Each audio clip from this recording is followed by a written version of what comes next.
राम राम भाई जी, हर हर महादेव। आपको वैष्णव बन जा। उम्मीद करते हैं कि बहुत बढ़िया हो कब्जा।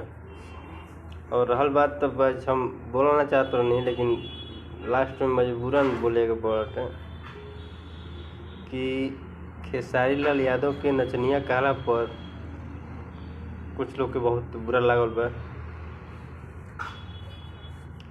तो कहते हैं कि पवन सिंह खेसारी निरहुआ कहवन जा। तो उन लोग को बता दी कि उन लोग को वो साड़ी पहन के नचल निकल जाए। ऑर्केस्ट्रा में साड़ी पहन के नचल निकल जाए वो। खेसारी के स्टार्टिंग देखो, ऑर्केस्ट्रा में साड़ी पहन के नाचल, तो एकरा के लोग का कहे नचनिए बोली। रहल बात रवि किशन के बारे में ऐसा मत बोला जाए। रवि किशन जन्म कैले मन शायद खेसारी 7 जन्म में ना कर दिया नहीं खे बस के खेसारी के मिले में बना रवि किशन बने में बना बहुत वक्त लगे तब ना बोलते हैं। रहल बात दिनेश लाल यादव निरहुआ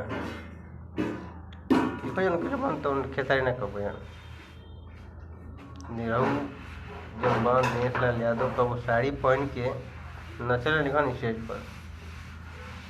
खेसारी नचले बन स्टार्टिंग वही से कले बन हम उनकरा के मैं छपरा में देखले बनी कई बार देखले बनी स्टेज पर नाचत।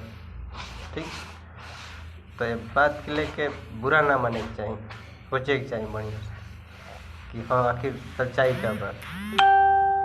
ना पवन सिंह का वो स्टेज पर साड़ी पहन नचले बड़न, ना मनोज तिवारी, ना दिनेश लाल यादव, ना रवि किशन। ठीक, हाँ ये लोग गायकी के लिए बन जाए, फिल्म के लिए बन जाए, गाना के लिए बन जाए। ये बीच मान लो फिल्म में केहूँ कौन रोल मिल बटे वो हिसाब से करे के पड़ रहा है। और नचनिया ऐसे कहल जाता है यादव के वो शुरू में स्टार्टिंग जब कैले हवन खेसारी लाल यादव वो ऑर्केस्ट्रा से ही कैले हवन, नाच से ही। गवाह हमू बानी, हमू देखले बानी छपरा में, चाहे मन बहुत जगह देखले बानी, बहुत जगह छपरा में हम देखले बानी 2-3 आदमी नाचत करेंगे। ठीक, तो ये बात ज़्यादा बुरा ना माने क्योंकि उनकर फैन की ये कब कि सोचा लोग। ठीक, दिमाग लगा वो लोग केहू तो कुछ नहीं के बोलते हल सब। ठीक ना, केहू के नाम मत लो जा भाई, जे बोले तो ओकर नाम लो जा। पवन सिंह तो ना बोल रहा हूँ कि खेसारी नचनिया हूँ।